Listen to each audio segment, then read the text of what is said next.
here just so, can you, I can't.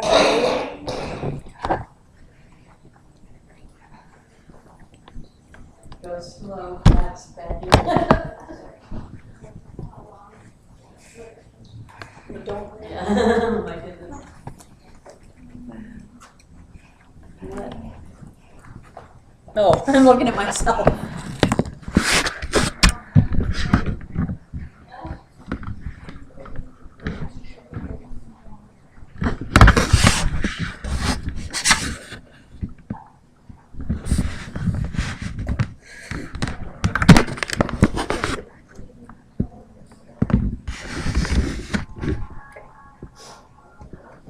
Imagine if you never had the opportunity to make the decision to vaccinate your child or not because someone else has made the choice for you. I'm going to be speaking to you today about the positive effects vaccines hold and the many lives they have saved. To vaccinate or not is one of the bigger controversies. Bigger controversies between parents today. The choice not to vaccinate could cost you or your child's life. Children under a certain age are vulnerable to the many diseases that unvaccinated children carry. Children under a certain age are not allowed to be vaccinated. I'm going to be going over some of the information that is crucial to understanding why vaccinating your child is so important. I'll touch on the success of vaccinations, the consequences of not being vaccinated that can affect your child or someone else's, and why doctors are still saying to vaccinate. That being said, there's a lot of things you should be aware of when deciding not to vaccinate her. Many parents today question the success and safety of vaccinations, but over history, the success rates of vaccinations and safety have done nothing but increase. As early as 1545, 8,000 children died from a smallpox epidemic in India. Just a few years later, there's a whooping cough epidemic in Paris. The first documentation of these diseases goes all the way back to 900 CE. Even then, people understood the concept of trying to vaccinate and prevent these diseases from spreading. According to the historyofvaccines.org, updated in 2013, when the smallpox epidemic hit, people would infect themselves with cowpox to prevent smallpox. This is called inoculation. Today, we just go to our local doctor's office and get our annual vaccines. Back then, so many lives were saved by inoculation, and today, so many are saved by vaccination. According to Science-Based Medicine, updated in 2010, from the time the measles vaccination was licensed in 1961, the cases had gone from 5,000 to nearly zero. Long before there were vaccines that people benefit from today, people did what they had to prevent their children and family from becoming ill. Vaccines have proven to become more and more effective and successful. There are several hundred years worth of proof that early preventative practices and vaccinations have been successful. Knowing the success of vaccinations is crucial to making the right choice to vaccinate. When you choose not to vaccinate your child, they may not be the only one who is at risk. Vaccines are not perfect, so not everybody who receives them is 100% protected. Then there are the children who are too young to receive the vaccines. These people depend on others being vaccinated. According to vaccine.gov, updated in 2012, this is called herd immunity.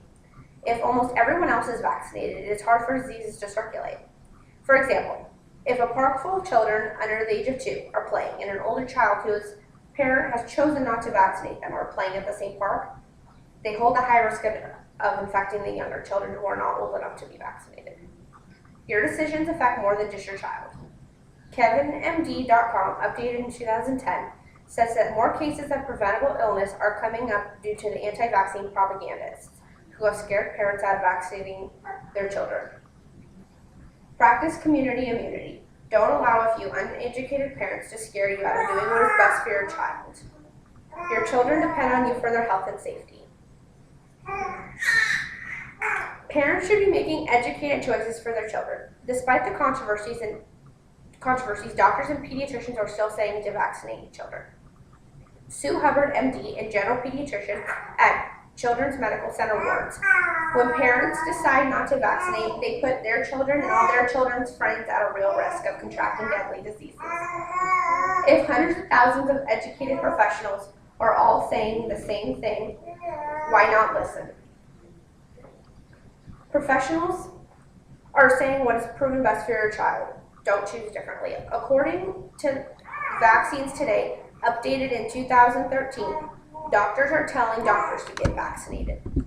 When medical professionals are telling each other to get vaccinated, it must be important.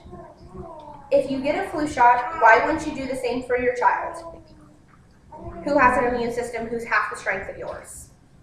It only makes sense to take into consideration what doctors say. By all means, do your own research, but remember, the doctors are there to help and are most educated. To vaccinate or not should not be the question.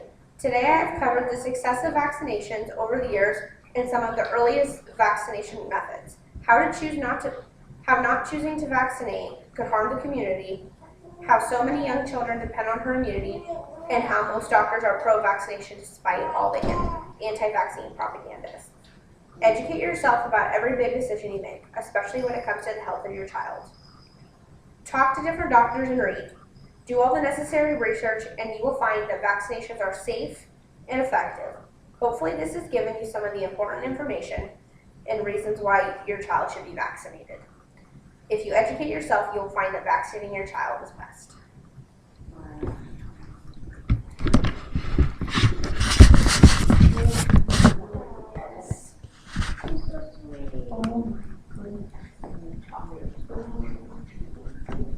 Oh, that's sweet.